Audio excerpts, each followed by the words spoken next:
이때까지 캐서린은 비록 여성에 의한 설교와 교육에 대해 확고한 옹호자였지만 그녀 스스로가 하는 것을 거부했었습니다. 윌리엄이 그녀를 격려했지만 그녀는 뒤에 조용히 머무르며 부끄러움으로 눈에 띄지 않는 것에 만족했습니다. 그런 뒤인 1860년 5월 27일 일요일에 대형 5개 집회가 험악한 날씨로 인해 채플로 옮겨졌고 대략 1000여 명의 사람들이 윌리엄의 설교를 듣기 위해 채플에 모였습니다. 캐서린이 어린 브라멜과 함께 청중 가운데 앉아 있었는데 성령님이 그녀의 마음에 말씀하셨습니다. 지금 내가 가서 증언한다면 너 자신의 영혼뿐 아니라 모인 모든 사람에게도 내가 축복하리라. 예, 주님, 그녀는 대답했습니다. 나는 주님이 그러하실 줄 믿습니다. 그러나 저는 못합니다. 다른 생각이 또 밀려 들어왔으나 그녀는 즉시 그 불길한 예감을 떠올렸습니다. 너는 설교할 준비를 하지 않았어. 너는 바보처럼 보일 거야. 너는 말할 내용도 없어. 캐서린은 이러한 조롱에 분개했습니다. 나는 그리스도를 위해서 바보가 되기로 그동안 결심한 적이 없었어. 하지만 이제 그렇게 되어야 해. 캐서린은 자리에서 박차고 일어나서 단상에 올랐는데 남편이 거의 메시지를 마무리할 시점이었습니다. 윌리엄은 그녀를 도와주기 위해 단상을 가로질러 가면서 뭔가 문제가 있는 줄로 생각하였습니다. 캐서린은 단순히 그에게 말했습니다. 한마디 할게요. 윌리엄은 어안이 벙벙했으나 속으로는 흐뭇했습니다. 청중을 향하여 그는 말했습니다. 나의 사랑하는 아내가 말씀드리기를 원합니다. 그는 자리에 앉았고 관심을 갖고 그녀가 말하는 것을 들었습니다. 캐서린은 자신을 가다듬고 청중에게 전하기 시작했습니다. 많은 분들이 저를 매우 헌신된 여성으로 보고 있으며 하나님께 신실하게 살아온 사람이라 생각합니다. 그러나 저는 불순종으로 살아왔고 어둠과 연약함을 내 영혼에 가져왔다는 사실을 이제 깨닫게 되었습니다. 그러나 서너 달 전에 저는 주님께 약속했고 이제 더 이상 불순종하지 않기로 했습니다. 저는 하늘의 비전에 순종하기로 주님께 약속하였고 이것을 여러분께 말씀드리기 위해 섰습니다. 매우 겸손하게 그녀는 자신이 공개적으로 설교해야 한다는 주님의 음성을 거부한 죄를 고백했고 모든 사람이 자신의 마음에 임하는 하나님의 음성에 순종해야 함을 촉구했습니다. 인사말을 마쳤을 때 윌리엄은 선포하였습니다. 오늘 밤은 제 아내가 설교자입니다. 부스 가정에서 30분이 지난 후 자녀들은 너무 어려서 집회에는 가지 못했지만 주방 식탁 주변에서 하녀를 쫓아다니며 기뻐서 외쳤습니다. 여주인님이 설교하신다. 여주인님이 설교하신다. 이 획기적인 변화는 모든 가정에게 명백하게 드러났습니다. 그날 밤 채플은 넘치도록 가득 찼습니다.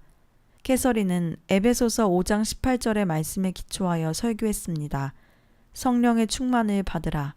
그녀의 명성은 빠르게 전파되었고 몇 달 안에 남편보다 더 많은 설교 요청이 있었습니다. 1861년 뉴 커넥션 컨퍼런스에서 윌리엄은 그의 마음에 들리는 음성을 위해 굳게 서리라 다짐했습니다. 전업 부흥 사역으로 돌아가자.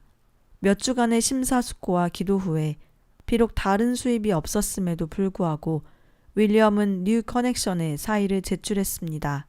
이것은 내 자녀를 두고 눈에 보이는 부양수단이 없는 아버지로서는 내리기 어려운 결정이었습니다. 또한 부스 가족인 감리교와의 공식 연결고리를 끊는 행동일 수도 있었습니다. 이제 집이 없어진 부스 가족은 그들의 소유와 자녀를 브릭스톤에 있는 처가로 옮겼습니다. 윌리엄의 초기 집회에서 회심한 적이 있는 코넬의 한 목회자는 윌리엄에게 집회를 인도해달라고 요청했고 그와 캐서린은 비록 그들이 사례비를 줄 수 없는 정도로 열악함을 알았어도 수락했습니다. 그들은 6주간 코넬에 머무르기로 계획했습니다. 그러나 하나님은 다른 계획이 있으셨습니다. 18개월간 7,000명이 회심해서 부스 가족은 여전히 코넬에 체류했습니다. 어떤 어부들은 오직 집회에 참석하기 위해 폭풍우를 무릅쓰고 바다를 건너 16km를 노를 저어온 사람도 있었습니다. 마을의 상인과 고객들이 부스 집회에 모두 참가하였습니다. 이렇게 그들의 사역이 끝이 보이지 않을 정도로 부흥을 이루자 부스 부부는 아이들도 코넬에서 키우기로 했습니다. 이때 다섯째인 허버트 하워드가 1862년 8월 26일에 태어났습니다. 1863년 초에 보스 부부는 웨일즈의 카디프에서 설교하도록 초청을 받았으나 많은 참가자를 수용할 만한 넓은 집회 장소를 구하는 데 어려움이 있었습니다. 많은 교회가 그들이 마치 불법자인 듯 취급하며 문을 닫았고 캐서린이 서커스 천막을 간신히 구하여 집회는 예정대로 이루어질 수 있었습니다. 이때부터 교회 시설이 아닌 일반 시설을 사용하게 되었습니다. 다음 2년 동안 보스 부부는 순회를 하며 저녁에 걸쳐서 사역을 해 나갔습니다. 여섯째인 마리안이 1864년 5월 4일에 태어난 후 캐서린은 매우 성공적인 그녀 단독 부흥성회를 시작했습니다. 여성 설교자라는 신선함이 상당수를 매료시켰고 윌리엄을 배척했던 몇몇 전통교회에서도 설교 요청을 받았습니다. 따로 보내야 하는 시간들이 부부에게 중압감을 주었지만 마침내 1865년 런던으로 이사해서 해머스미스에서 가정을 꾸리게 되었습니다. 윌리엄은 몇 개의 교회를 제외한 대부분의 교회에서 배척을 당했으나 캐서린의 설교로 인해 얻은 수익으로 이 시기를 주로 살아갈 수 있었습니다. 그들이 돌아온 런던은 그들이 과거에 떠났던 그 런던이 아니었습니다. 그곳은 전보다 더 어둡고 더 암울했습니다. 가난한 자들을 위한 윌리엄의 연민은 그의 마음을 다시 사로잡았습니다. 생기 없는 얼굴을 보니 또 다른 수입이 없는 가족을 위해 몇 주간의 식량을 위해 가보를 팔아야 하는 전당포 시절이 생각났습니다. 5집마다 술집이었고 심지어 어린아이도 카운터에 발을 디디도록 특별 디딤대를 마련할 정도였습니다. 윌리엄이 그해 7월 밤에 일찍 모임에서 돌아오자 블라인드 베거 술집 밖에 도로에 몇 명이 모여 있었습니다. 한 남자가 그곳에서 설교하고 마치자 모인 사람 중에 아무라도 간증의 말씀을 나누자고 제안했습니다. 윌리엄은 2번 요청하지 않고 바로 시작했습니다. 몇 분 내에 그의 설교는 거기에 모인 사람들을 사로잡았고 윌리엄은 배섬 잭의 집 앞에서 의자에 서서 설교했던 10대 때와 같은 느낌을 가졌습니다. 동부 런던 특별예배위원회의 조직위원들은 윌리엄의 압도적인 설교에 감명을 받았고 며칠이 지나자 그들의 사역의 대표로서 임시 지휘를 제안했습니다. 처음에는 거부했지만 윌리엄은 결국 승낙했고 1865년 7월 2일 그는 화이트채플 로드의 슬럼가에서 얼마 떨어지지 않은 곳에서 낡은 천막 집회를 인도하기 시작했습니다. 이 집회는 6주간 지속되었습니다.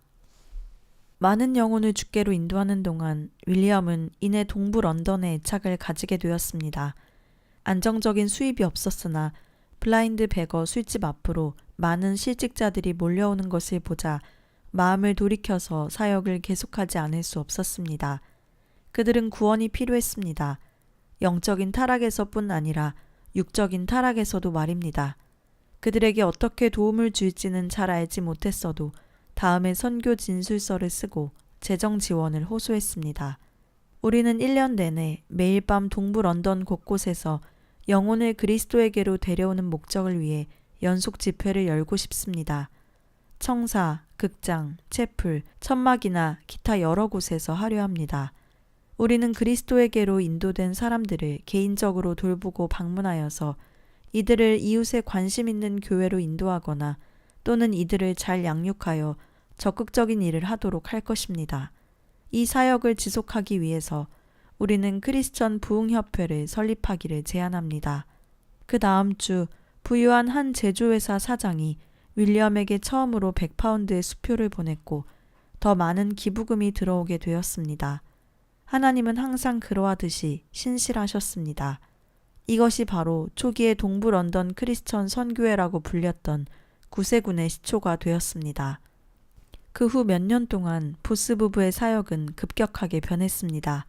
첫 해 동안에는 이러저러한 이유로 그들과 함께 시작했던 사람들 대부분이 떠났는데 보통은 윌리엄의 설교 스타일, 타협하지 않는 입장, 집회에 나타나는 혼란, 그리고 사역 환경의 참담한 형편들이 그 이유였습니다. 보스 부부는 영구적인 건물이 없었기 때문에 그들의 집회를 위해서 모든 형태의 시설을 빌렸습니다. 댄스홀에서부터 돈을 내고 말을 맡기는 곳 등 다양했습니다. 한 번은 비둘기 가게 뒤쪽에서 집회를 가졌습니다. 그러한 장소는 종종 모인 사람들에게 불쾌감을 주었는데 계속되는 술과 담배로 인해서 어떤 사람들은 떠나기도 했습니다.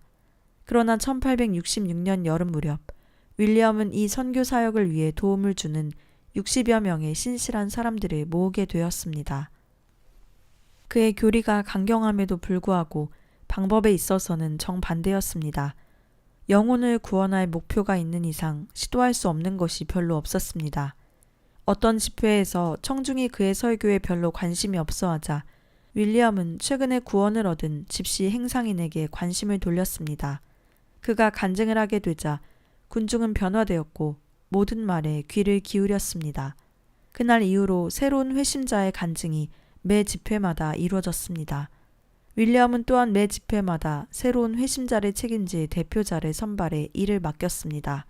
그들의 열정이 매우 확산적이어서 모든 집회에서 봉사를 하게 되었고 전도 유망한 회심자들은 복음의 말씀에 더 수용적이 되었습니다.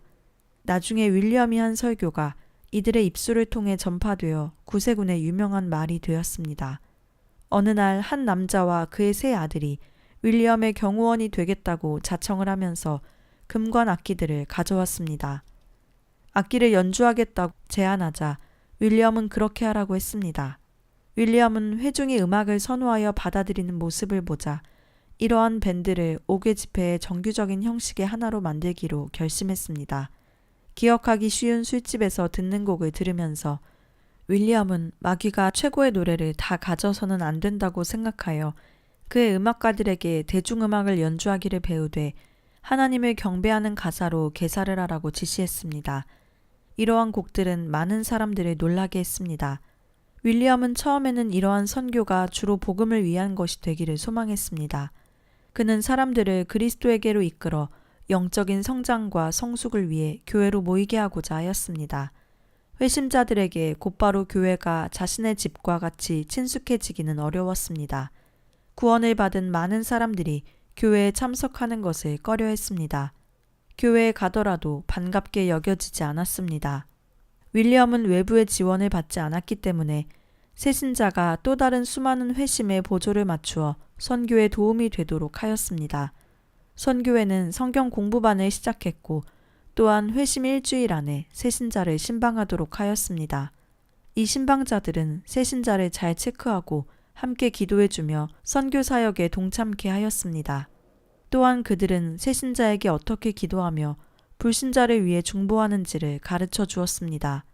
윌리엄은 2사람씩 짝을 맞춰 보내어 사람들을 집회에 초대하고 다양한 행사를 홍보하며 도움과 구원이 필요한 사람들을 위해 기도하도록 했습니다.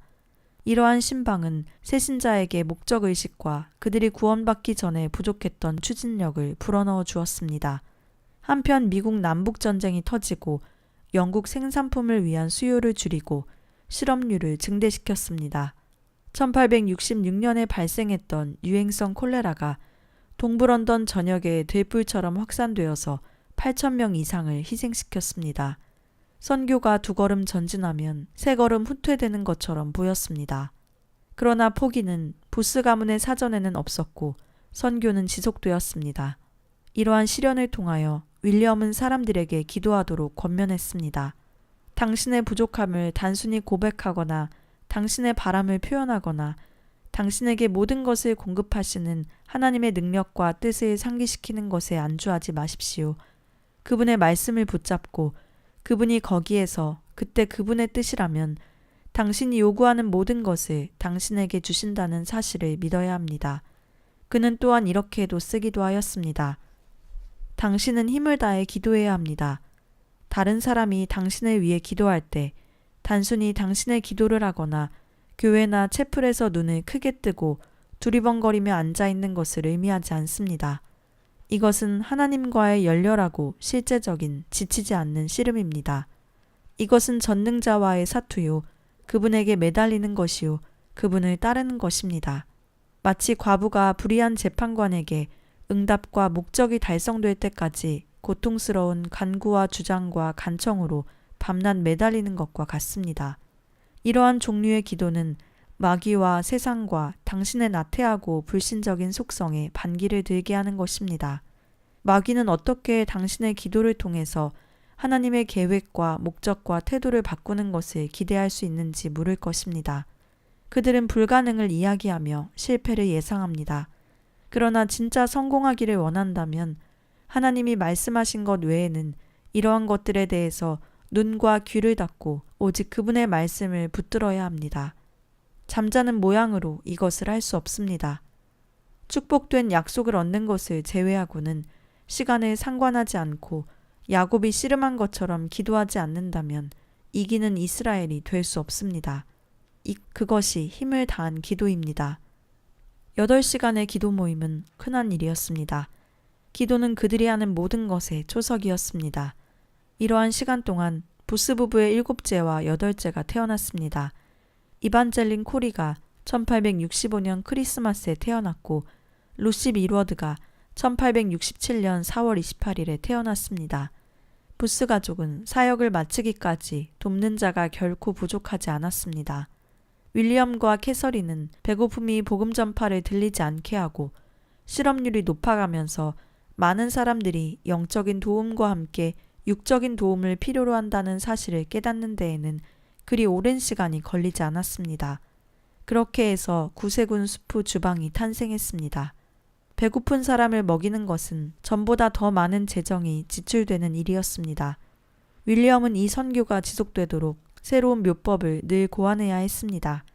이 사역이 시작된 이래로 윌리엄과 캐서린은 선교회의 재정에서 자신의 급여를 지출하지 않았습니다. 그들은 개별적으로 개인 후원을 얻었습니다. 선교회를 위해 받은 모든 돈은 한 푼이라도 선교를 위해 사용하였습니다.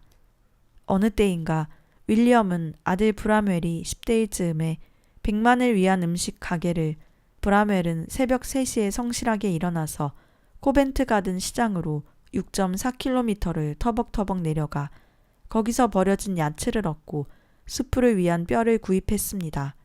이 프로그램은 6펜스짜리 은화의 가격에 빵과 수프를 제공하는 것이었습니다. 그러나 부정한 관리인들, 엄청난 수의 배고픈 사람들, 그리고 지도력이 미숙한 브라멜 등의 요인으로 인해 가게는 파산이 되었습니다. 가게들은 결국 문을 닫았고 수프 주방은 팔려나갔습니다.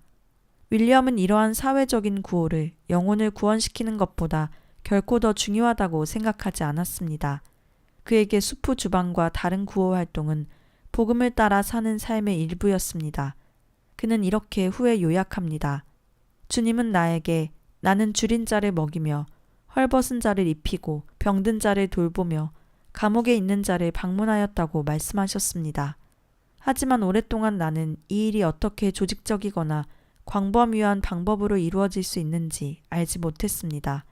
그러나 점차 하나님을 믿지 않는 군중들이 구원의 메시지를 듣게 하려는 우리의 결심의 결과로 길이 크게 열렸습니다. 그러므로 구세군의 초창기에는 다른 방법으로는 전도할 수 없는 사람들에게 다가가기 위해 우리는 배고픈 불쌍한 사람들에게 한 끼를 주고 하나님과 영원을 전하였습니다.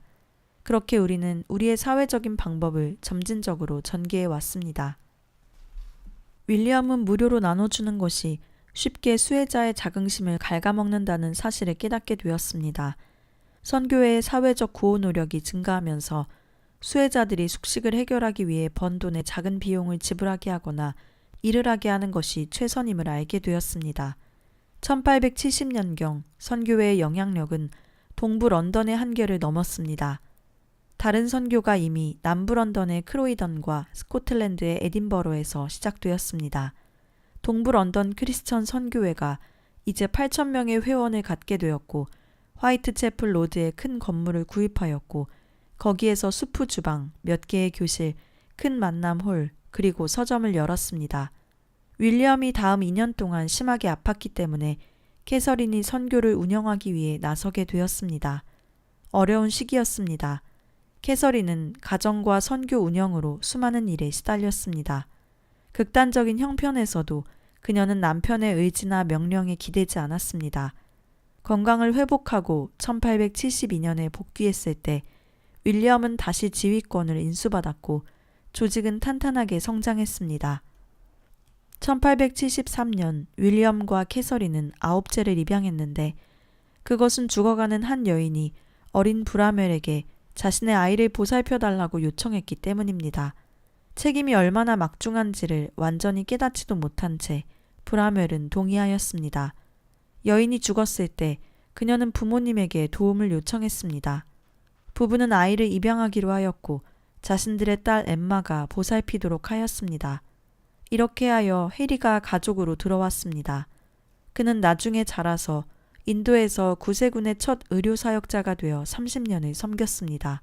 그는 1919년에 인도에서 사망했고 하늘나라의 왕관에 대한 봉사로 빅토리아 크로스상을 사후에 수여받았습니다. 윌리엄 부스의 크리스천 선교회는 몇 년에 걸쳐서 기하급수적으로 성장하게 되었습니다. 그런 후 1878년 5월 연례 보고를 위해 마지막 작업을 하는 중에 윌리엄은 무언가 잘못된 것 같았습니다. 그 앞면의 제목은 이러했습니다. 윌리엄 부스 목사의 감독하에 있는 크리스천 선교회는 이 세상에서 하나님도 소망도 없는 군중들 중에서 모집된 자원군이다. 이 문구에 고심한 채로 윌리엄은 브라멜과 그의 부관인 조지 레일턴을 불러들여서 검토하도록 했습니다. 레일턴이 크게 소리내어 읽었고 브라멜이 자원군이라는 단어를 논평할 때 그의 아버지는 레일턴의 펜을 쥐고 자원이라는 단어를 지우고 구원이라는 단어를 집어넣었습니다. 이 이름 구세군이 세 사람 모두에게 감명을 주었습니다. 그 후 몇 달에 걸쳐 크리스천 선교회는 이름을 바꿔서 구세군이라 했고 군대 계급, 위계, 복장, 그리고 어둠의 세력에 대항하는 전쟁이라는 사고방식까지 채용하게 되었습니다. 심지어 소식지까지도 전쟁 함성으로 바뀌게 되었습니다. 다음 해에 부스 장군은 이렇게 조직과 공격 계획을 묘사했습니다. 우리는 구원자들입니다. 이것은 우리의 전공입니다. 사람들을 구원시켜서 구원을 유지하게 하고 그런 후에 다른 사람을 또 구원하게 합니다. 당신의 비전을 명확히 하십시오. 멈추어 서서 새롭게 가다듬고 당신의 소명을 더 완전히 파악하고 이해하십시오. 멸망하는 사람을 구조하십시오. 그들은 당신 주위에 어디에나 있습니다. 그들은 가득 넘칩니다. 숙련되게 하십시오. 자신을 향상시키십시오. 직무를 연구하십시오. 자기 희생을 하십시오. 구주를 기억하십시오. 당신이 그분을 위해, 그분이 죽으셨던 불쌍한 영혼들을 위해 무엇을 이루셨습니까? 여러분은 다시 찾아야 합니다. 계속 매진하십시오. 구원의 쟁기를 잡고 뒤를 돌아보지 마십시오. 군대를 위해 지원하는 방법은 이제 명료했습니다. 당신의 의지를 다지고 박스를 싸고 여인에게 키스하고 일주일 안에 준비하라. 모든 신병에게 던지는 장군의 첫 명령이었습니다. 1878년의 후반 6개월 동안에 선교회 지부의 수는 50개에서 81개가 되었고 복음 전도자의 수는 88명에서 127명이 되었습니다. 1884년경 구세군은 900명이 넘었고 대략 260명은 외국에서 이루어졌습니다. 심지어 미국, 캐나다, 그리고 오스트레일리아까지 있었습니다. 1885년의 20주년에는 영국에서만 802명의 회원이 있었고 10개국에서 520명이 되었습니다. 군이 점점 커지고 유명해지자 반대도 그에 상응하여 일어나기 시작했습니다. 술집과 매춘업 소유자들은 돈벌이가 없어졌기 때문에 깡패를 고용하여 옥외 집회를 공격하고 연주자와 스피커를 몽둥이로 때렸습니다. 올드엠의 폭도들은 대답하여서 자신들을 해골군이라 조롱하는 투로 불렀습니다. 그들의 깃발은 해골과 십자 모양의 뼈를 가졌습니다. 다른 그룹은 세필드의 칼날이라 명명하고 1000명 이상의 회원들을 공격했습니다. 한때는 장군이 함께하는 군대의 퍼레이드를 공격하고자 하는 사람들이 있었습니다. 그들은 몽둥이, 돌, 그리고 썩은 음식으로 공격했으나 구세군은 반격을 거부했습니다. 장군은 군대가 마차 옆에 주둔하라고 했고 그들은 잘 따랐습니다.